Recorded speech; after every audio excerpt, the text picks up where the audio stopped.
V কলার নেক kurti design বাটনটার sleeve ডিজাইনের সাথে। নমস্কার বন্ধুরা, আমি Sanchita's SS stitching tutorial YouTube চ্যানেলে আজকে এই ভীষণ সুন্দর কলার নেক কুর্তি ডিজাইনটা দেখব।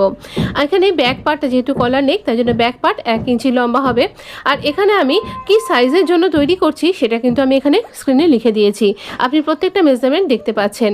তো আমি এখানে যেহেতু আমার এখানে এটা এইরকম চাইনিজ কলার তৈরি করছি, তাই জন্য আমি 0.25 ইঞ্চ এক্সট্রা নিয়েছি শোল্ডারটা। এবার আর্ম রাউন্ডটাও সেই অনুযায়ী নিয়েছি, আমি আপনাকে মেপে দেখিয়ে দিলাম। এবার আমরা নেকের দিকে কনসেন্ট্রেট করব। দেখুন এখানে 1 ইঞ্চি বাই 3.5 ইঞ্চ আমরা নিচ্ছি ব্যাক নেকটা। এবার ফ্রন্ট নেকটা 3.25 ইঞ্চ।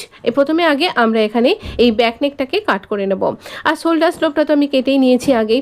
এবার দেখুন আমি এখানে ফ্রন্ট নেকটাকে কাট করব। ফ্রন্ট নেকের মেজারমেন্টটা একটু ভালো করে আমরা বুঝে নিই। তাহলে এখানে আমরা ফ্রন্ট নেকের জন্য এরকম 3.25 ইঞ্চ আপনি আপনার মেজারমেন্ট অনুযায়ী নেবেন। আপনার সাইজ ছোট হলে একটু কমিয়ে নিতে হবে 0.25 ইঞ্চ, আর বেশি হলে আবার 2.25 ইঞ্চ একটু বাড়িয়ে নেবেন। তো আমি এখানে নেকের লেন্থ নিচ্ছি 6.75 ইঞ্চ। তাহলে 3.25 ইঞ্চ নেকের ওয়েটটা রইল, লেন্থ রইল 6.25 ইঞ্চ। এবার যেখানে নেকের লেন্থটা নিয়েছি সেখানে 1/2 ইঞ্চিতে মার্ক করব। এটা ভাঁজ হয়ে আছে, তো এটা ফোল্ডেড সাইড, এই এটা খুললে পারে 1 ইঞ্চি হয়ে যাবে। এবার প্ল্যাকেটটা আপনি আপনার মতন কম বেশি নিতে পারেন, আমি 6 ইঞ্চিতে মার্ক করলাম। এখানে আমরা ভি নেকের সাথে কিন্তু একটা সুন্দর প্ল্যাকেট নেক ডিজাইনে করব। এখানেও 1/2 ইঞ্চিতে মার্ক করব। এবার এই 1/2 ইঞ্চি এরকম সোজা করে মার্ক করে দেব। সোজা এভাবে মার্ক করে দিচ্ছি, আর তারপর এই ভি নেকটাকেও একদম সোজাসুজি স্ল্যান্ট ওয়েতে মার্ক করে দেব। এখানে কোনো কার্ভ থাকবে না, একদম স্ট্রেইট একটা ভি নেক তৈরি হয়ে যাচ্ছে। এবার আমরা এখানে এই দাগ বরাবর কাট করব। এখানে এই রকমভাবে দাগ বরাবর আমরা এখানে নেকটাকে কাট করে নিচ্ছি। এবার আমরা এই রকমভাবেই কাট করছি, একদম সোজাসুজি, সেই জন্য এখানে কোনো রাউন্ড শেপও আমি দিইনি। এবার এই দিয়ে নেকটা কাট করলাম। আপনি ইচ্ছা করলে এই প্যাচটাকে ফেলে করতে পারেন, বা আপনি এরকম নেকটা আমি যেভাবে দেখাচ্ছি সেভাবে করতে পারেন। এই দিকটা ফোল্ডেড সাইড আমার ক্যানভাসের, ফোল্ডেড সাইডের সাথে ফোল্ডেড সাইডটা মিলিয়ে রাখবো যাতে সরে নড়ে না যায়। তাই জন্য আমি এখানে পিন দিয়ে আটকে নেব। ওপর থেকে 1/2 ইঞ্চি একটু বাড়িয়ে রেখেছি যাতে ঠিকঠাক মেজারমেন্টটা হয়। এবার আমরা এখানে পিন দিয়ে এখানে একটা পিন দিচ্ছি, আর এইখানে একটা পিন দিচ্ছি, দিয়ে আমি এখানে পুরো নেকের শেপটাকে ড্র করে নেব। এইরকম প্ল্যাকেট সহ নেকের এই অংশটা পুরোটাই আমি কিন্তু এইরকমভাবে ড্র করে নিচ্ছি। এতে যারা বিগিনার্স তাদের পক্ষে নেকটা তৈরি করা, কলারটা তৈরি করা ভীষণ ইজি হবে। এবার এইরকমভাবে মার্ক করে নিলাম। দেখুন ওখানে ডার্ক করে মার্ক করেছি যতটা আমার এক্সট্রা রয়েছে। এবার আমরা এখানটা পিন দিয়ে আটকে নিচ্ছি, আর এখানে যত আমরা 1 ইঞ্চি মতন এখানে ক্যানভাসটাকে রেখে, আপনি 1/2 ইঞ্চি বা 0.75 ইঞ্চও রাখতে পারেন, রেখে এই অংশটা এভাবে কাট করে নেব। আমাদের নেক কাট করা হয়ে গেছে। এবার নেকের এই যে ভেতরের অংশটা সেটাকে কাট করব। নেকের ভেতরের অংশটা কাট করবার জন্য যাতে করে আবার আমাকে মাপ করে না করতে হয়, তাই জন্য আমি এখানে সবসময়তে 1/2 ইঞ্চি জুড়ে রাখি। তো এইভাবে যদি কাট করেন তাহলে আপনার পক্ষে একদম প্রপার মেজারমেন্ট অনুযায়ী আপনার নেকটা ব্ল্যাক এখানে বসে যাবে। এবার এটাকে একটা ফ্যাব্রিকের উপরে আমরা এখানে আয়রন করে আটকে নিয়েছি। এবার আয়রন করে আটকে নিয়ে আমি এই সমস্ত 3টে দিককে আমরা এভাবে ফোল্ড করে নেব। যেখানে কার্ভ রয়েছে সেখানে কিন্তু আমি এখানে একটুখানি ছোট করে কাট করে দিয়েছি যাতে ইজিলি আমার এই ফ্যাব্রিকটা ফোল্ড হয়ে যায়। এইরকমভাবে ফোল্ড করব এবং একদম সমানভাবে আমরা 3টে পোর্শনকে এইভাবে স্টিচ করে নেব। আপনি ইচ্ছা করলে এখানে গ্লু দিয়েও আটকে নিতে পারেন, তারপর আয়রন করতে পারেন, কিন্তু তাহলে না আয়রনের অবস্থাটা খুব খারাপ হয়ে যায়, তারপর আর তাতে করে অন্য কোনো কিছুতে আয়রন করা যায় না। আমি প্রথমে একটা দুটোতে গ্লু লাগিয়ে দেখেছি, খুব মুশকিল হয়েছে। এবার আমরা এই যে নেকটা খুলে নিলাম, তার উপরে এইরকমভাবে আমরা প্যাচটাকে লাগাবো, লাগিয়ে আমরা স্টিচ করে নেব। এর জন্য আমরা কিন্তু এখানে রেখে এইভাবে, যেভাবে আমি দেখাচ্ছি স্ক্রিনে, এইভাবে রেখে আমরা পিন দিয়ে আটকে নিয়েছি, আর এই দিক দিয়েই আমরা স্টিচটা করছি। তো আমরা এখানে এইরকমভাবে স্টিচ করছি, 1/2 ইঞ্চি এরভাবে রাখছি, রেখে এইভাবে আমরা এখানে স্টিচ করে নেব। এতে খেয়াল রাখতে হবে আপনার ক্যানভাস, আপনার এই যে তলার ফ্যাব্রিকটা আর এই ওপরের ফ্যাব্রিক যেন একই সাথে স্টিচ হয়। এইভাবে সমান করে আমরা কিন্তু স্টিচ করব। সুন্দর করে স্টিচ করতে হবে, কোথাও যেন আমাদের কুর্তির ফ্যাব্রিক বা আমাদের নেকটার ফ্যাব্রিক কোথাও যেন কাট হয়ে মানে এঁকে বেঁকে না যায়, যেন সমান হয় সেইভাবে। এখানটাতে একটা কোনা মতন পড়ছে সেই কোনা জায়গায় ছুঁচকে লক করতে হবে, তারপর আবার এখানে ঘুরিয়ে নিয়ে আবার স্টিচ করতে হবে যেন একদম ঠিকঠাকভাবে একটা সুন্দর ইউ শেপ মতন তৈরি হয়। আবারও দেখুন এখানটাতেও এরকম স্কোয়ার মতন যে জায়গাটা রয়েছে সেখানটাতে এভাবে ছুঁচকে লক করে আবার আমরা করব। প্রত্যেকটা দিকেই আপনাকে সমান মাপ করেই কিন্তু ছাড়টা দিতে হবে, কোথাও বেশি কোথাও কম এরকম দিলে কিন্তু অসমান হয়ে যাবে। এইভাবে আমরা নেকটা স্টিচ করে নিয়েছি। এবার যেমন হয় আমরা একটুখানি ফ্যাব্রিক রেখে দেবো, দিয়ে এখান থেকে ভেতর থেকে ফ্যাব্রিকটা কাট করে দেবো। এই যে ভেতর থেকে ফ্যাব্রিকটা কাট করবেন যেন অবশ্যই একটুখানি ফ্যাব্রিক ভেতরে থাকে। এবার এই কোনা অংশগুলো এখানটাতে আমরা এরকম করে ছোট ছোট কাট করব। দেখুন আমি সার্কেল করে মার্ক করে দিয়েছি, আর এই যেখানটাতে আমরা প্ল্যাকেট করেছি ভি পোর্শনেও ছোট কাট করব, তাহলে এখানটা ঠিকঠাকভাবে টার্ন হবে। এবার আপনি একটু আয়রন করে নিন, আর একটা টপ স্টিচ করতে হবে। একটু আয়রন করে নিতে পারেন বা হাত দিয়ে ইমপ্রেশন ক্রিয়েট করতে পারেন। তো এইভাবে আমাদের নেকটা কিন্তু কমপ্লিট হলো, ভি নেকটা উইথ প্ল্যাকেট। আর ব্যাক পার্টে আমি এইরকমভাবে স্ট্রিপ লাগিয়ে এভাবে স্টিচ করে নেব, আর তাহলেই কিন্তু আমাদের এই নেকটা কমপ্লিট হয়ে যাবে। আর এখানে আমরা স্লিভ ডিজাইনটা দেখে নিই। 4 ইঞ্চি বাই 2 ইঞ্চি এই একটা টুকরো ফ্যাব্রিক নিয়েছি। তার একটা দিক তো ফোল্ডেড রয়েছেই, আর একটা দিককে ছেড়ে বাকি দুটো দিককে আমি এরকম করে স্টিচ করে নিলাম। স্টিচ করে নেবার পরে আমি এরকমভাবে একটা এই স্ক্রুড্রাইভার যেগুলো থাকে না আমাদের মেশিনে কাজে লাগে, তো সেইগুলো দিয়েই আমি এখানে এরকম প্রথমে একটু সোজা করে নিচ্ছি, নিয়ে এইরকমভাবে ভেতরটা এরকম দেখুন একটা নলের মতন হয়ে যাচ্ছে। আর এইভাবে আমরা এটাকে টার্ন করে নেব। আপনি সিম রিপার দিয়ে বা ছুঁচ দিয়ে বা সেফটি পিন দিয়েও কিন্তু এটা টার্ন করতে পারেন। আমরা টার্ন করে নিয়ে এবার কিন্তু একটু আয়রন করে নিলে ভালো হয়, আর না হলে পারে আপনি এরকম হাত দিয়ে সমানভাবে টান করে নিন। একটা কোনাগুলোকে বার করবার জন্য আমি পেইন্ট ব্রাশের সাহায্য নিচ্ছি, আর কোনাগুলো বার করে নিলাম। যে কোনো কিছু স্টিকের সাহায্যে আপনি এটা কোনাগুলো বার করে নেবেন। স্লিভের এই যে বটমটা নর্মাল একটা স্লিভ ডিজাইন, একদম সিম্পল স্লিভ ডিজাইন। তো আমি এখানে 10 ইঞ্চি মতো স্লিভের লেন্থটা রেখেছি, আর এইরকমভাবে আমরা দুবার করে ফোল্ড করব। দুবার করে ফোল্ড করলাম, আর আমি মিডিলটাতে মার্ক করে নিলাম। মিডিলে মার্ক করেছি। এবার যেখানটাতে আমার মিডিলের মার্কিং পয়েন্টটা আসছে সেই জায়গাটাতে আমি এই যে আমার স্ট্রিপটা তৈরি করলাম তারও মিডিলটা একসাথে ম্যাচ করব, করে এখানে স্ট্রিপটাকে রেখে স্টিচ করে দেবো। খুব ইজি এই বাটন ডাফ স্লিভ ডিজাইনটা। এর আগেও একটা বাটন ডাফ স্লিভ ডিজাইন আমার আছে, আমি চেষ্টা করব মনে থাকলে আমি আই বাটনে দিয়ে দেবো, নাহলে আপনি স্লিভ ডিজাইন প্লে লিস্টটা আমার, আর নাহলে ইজি কাটিং স্টিচিং প্লে লিস্টটা একবার চেক করে নেবেন। ভীষণ সুন্দরভাবে সেটাও কিন্তু দেখানো আছে।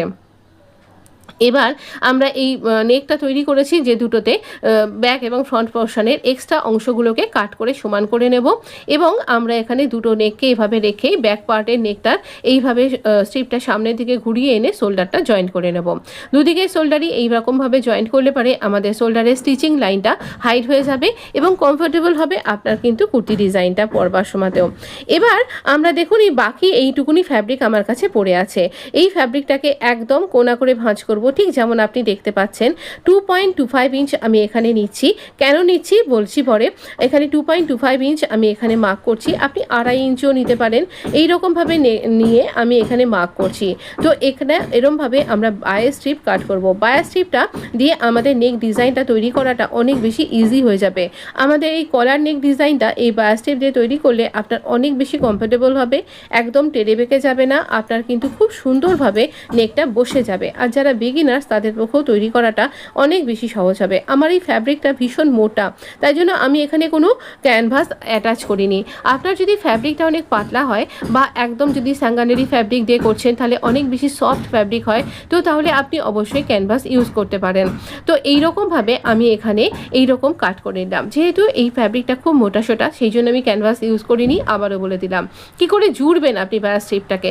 দেখুন দুটো স্ট্রিপকে এইরকমভাবে পজিশন করে রাখতে হবে, তাহলে দুটো সোজা দিক ভেতর দিকে থাকবে আর পজিশনটা এইরকম কোনাকুনিভাবে থাকবে। তারপর আমরা এখানটাতে জুড়ে নেব। আরও ভালোভাবে বুঝতে হলে আপনি আমার পুরনো একটা ভিডিও আছে, সেখানে বায়ার স্ট্রিপ কাটিং স্টিচিং কী করে আপনি পাইপিং তৈরি করবেন সব কিছু শিখিয়েছি। সেই ভিডিওটা একবার কিন্তু দেখে নিতে ভুলবেন না। অনেক কিছু ইজি ট্রিক্সের মাধ্যমেও কিন্তু সেটা তৈরি করা যাবে। দেখুন আমাদের স্ট্রিপটা জয়েন্ট করা হয়ে গেছে। এবার আমরা স্ট্রিপটাকে ফোল্ড করব। কিভাবে দেখাচ্ছি, এই যে নেকের যে গ্যাপটা সেটা হচ্ছে 1.5 ইঞ্চি, তাহলে এর মধ্যেই আমাকে ওভারল্যাপিং করে নেকটাকে আনতে হবে। আমি এখানে ব্যাস স্ট্রিপটাকে ফোল্ড করেছি, ফোল্ড করে এটা কিন্তু ওই 1.5 ইঞ্চিই হচ্ছে। তো এখানে এতটা আমি নেব না, আমি নেব এখান থেকে 1/2 ইঞ্চি যেখানে হচ্ছে সেখানে দাগ দেব, যেটা খোলা দিক সেই খোলা দিক থেকে 1/2 ইঞ্চিতে দাগ দেব। খোলা দিক থেকে 1/2 ইঞ্চিতে দাগ দিচ্ছি, এরকমভাবে মার্ক করলাম। আর তারপর এখানে আমি লেস অ্যাটাচ করব। আর এই খোলা দিকটাকে আমি এখানে বন্ধ করে দেব। কি করে বন্ধ করছি দেখাচ্ছি। আগে স্ট্রিপটা অ্যাটাচ করি। আপনি এই রকমভাবেই পুরো স্ট্রিপটাকে অ্যাটাচ করবেন। আর স্ট্রিপটা এই লেসটাকে কিন্তু আমরা কিন্তু এই স্ট্রিপের ওপরে সোজা দিক করেই রেখেছি। তাহলে আমার এই একটা স্টিচের মাধ্যমেই কিন্তু আমার এই স্ট্রিপটাও স্টিচ হয়ে যাবে আর এই লেসটাও স্টিচ হয়ে যাবে। লেস লাগানো সম্পূর্ণ অপশনাল, তবে লেসটা লাগালে কিন্তু কুর্তিটার লুকটা অনেকখানি এনহ্যান্স হয়ে যাবে। এইভাবেই আমরা লেসটাকে, লেসের যে কিনারির অংশটা সেটাকে স্টিচ করব এইভাবে। আর এখানে আমি পুরো নেকটাকে মাপ করে মেপে নিয়ে এইখানে একটু এক্সট্রা রেখেছি, রেখে কাট করে নিয়েছি। একটু এক্সট্রা হাতে নিয়ে চলা ভালো, তবুও মাপ করে নিয়েই কাটতে হবে। তো এবার এই অন্য সাইডটাতে আমি এরকম জিগজ্যাগ করে ইন্টারলক করে নিচ্ছি, ইন্টারলক স্টিচ দিয়ে। না হলে আপনি এখানে নর্মাল স্টিচ করেও নিতে পারেন। এবার 1 ইঞ্চি মতন ভেতর দিকে ইনসার্ট করব।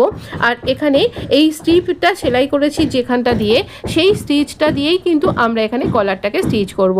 দেখুন আমাদের এই কলারটা বাইন্ডিং তো হয়ে গেছে, কিন্তু এটা কিন্তু আমাদের ওরেভ হয়েই কিন্তু থাকে। তো একদম টানাটানি করবেন না। আর এটাও ওরেভ স্ট্রিপ রয়েছে, তাই টানাটানি করবার কোনো দরকারও নেই। আপনি জাস্ট দুটো পোর্শনকে মেলাবেন। এই দিকের কিনারি যে স্টিচিং লাইন সেই বরাবরই আমরা এখানে ওই দিকের যে আমাদের লেসটা স্টিচ করেছি স্টিচিং লাইন, এই দুটো স্টিচিং লাইনকে মিলিয়ে একসাথে স্টিচ করে দিলেই আমাদের কলারটা একদম রেডি হয়ে যাবে। ব্যাক পোর্শনেও যেখানে ব্যাক পোর্শনটাতে করলাম, দেখুন শোল্ডার লাইন অবধি চলে এসেছি, তারপর ব্যাক পোর্শনটাতেও এরকমভাবে আমরা স্টিচ করে দিচ্ছি। এই রকমভাবে একদম কিনারির সাথে কিনারি মিলিয়ে যদি আপনি স্টিচ করেন, আপনার স্টিচিং হবে একদম পারফেক্ট। যারা বিগিনার্স তারাও ইজিলি এই কলার নেক কুর্তি ডিজাইনটা তৈরি করতে পারবেন। এটা ভীষণ ট্রেন্ডি একটা কলার নেক কুর্তি ডিজাইন, পরলে যেমন কমফোর্টেবল লাগে সেই রকমই কিন্তু এটা দেখতেও খুব এলিগ্যান্ট আসে। অবশ্যই কিন্তু এই কুর্তি ডিজাইনটা তৈরি করতে পারবেন। আমি এখানে প্ল্যাকেটটাকে বন্ধ করে দিয়েছি। কিভাবে বন্ধ করেছি সেটাও মেজারমেন্ট করে আপনাকে বুঝিয়ে দিচ্ছি। আপনি ইচ্ছা করলে খুলে রাখতে পারেন, সেক্ষেত্রেও আপনি কি করবেন সেটাও আপনাকে বুঝিয়ে দিচ্ছি। আমার ভিডিও যদি আপনার ভালো লেগে থাকে তাহলে একটা লাইক দিতে কিন্তু একদম ভুলবেন না। আর নিয়মিত ভিডিও পাওয়ার জন্য চ্যানেলটা সাবস্ক্রাইব করবার অনুরোধ করব। আর অবশ্যই যদি সাবস্ক্রাইব করেছেন নোটিফিকেশানটা অন করে দিতে একদমই ভুলবেন না। এবার ভেতরের দিকে এই স্ট্রিপটাকে ইনসার্ট করে দেব। আর 1 ইঞ্চি মতন রেখে এক্সট্রা অংশটা কাট করে দেব। ইনসার্ট তো করে দেবো, তারপর এই অংশটা দুবার করে স্টিচও করে দেব। তাহলে এটা একদম শক্তপোক্তভাবে তৈরি হয়ে যাবে। আমাদের কলার নেক একদমভাবে রেডি হয়ে গেছে। আমি এখানে বাকি স্টিচিংটা কিভাবে করবেন আপনাকে বুঝিয়ে বলে দিচ্ছি। এবার আপনি যদি এখানে প্রথমে আমি মেজারমেন্ট নেব কতটা আমার নেকটা, আপনি এভাবে নিতে পারেন, তাহলে 6.5 আসবে। আর যদি এরকম সোজাসুজি যেভাবে আমরা নেকটার মার্ক করেছিলাম তাহলে 6.25 ইঞ্চিতে মার্ক করুন, যেখানে আমি নেকটাকে নিয়েছিলাম। এই মাপ অনুযায়ী মাপ করলাম। এবার আপনি হুক আই লাগালে পারে এখানে হুক আই লাগান। আর যদি আপনি মনে করছেন এটা বন্ধ করে দেবেন, যেমন আমি যার জন্য করছি তিনি বলেছেন এটা বন্ধ করে দিতে, তাই আমি এটা বন্ধ করে দিয়েছি, প্ল্যাকেটটা রাখিনি। তাহলে এখানে লেসকে অ্যাটাচ না করে আপনি কিন্তু এখানটাতে এইভাবে স্টিচ করতে পারেন। হ্যাঁ, আপনার যদি মনে হয় লেসটা স্টিচ করে দেবেন তাহলে সেটাও কিন্তু দেওয়া যেতে পারে, কিন্তু আমি এখানে লেসটাকে অ্যাটাচ করিনি, স্টিচ করিনি। এইরকমভাবে এটাকে খোলা রেখেছি, যেটা দেখতে আরও বেশি ভালো লাগছে। এবার আমরা বাটন ট্যাবের ওপরেও একটা করে উডেন বাটন এভাবে আটকে নেব। না, এত বড় লাগাইনি, ছোট বাটন লাগিয়েছি, এটা ভালো লাগছিল না দেখতে। হাতের কাছে এটাই ছিল তাই আপনাকে দেখালাম। এবার স্লিভের ফ্রন্ট কাটের সাথে ফ্রন্ট কাট মিলিয়ে স্লিভ দুটোকে জুড়ে দেবো আর আমাদের কুর্তিটাকে কমপ্লিট স্টিচ করে নেব। একদম ওয়েস্ট লাইন পর্যন্ত ফিটিংস থাকবে, তারপর এখানে চাক করে ফোল্ড করে দিতে হবে।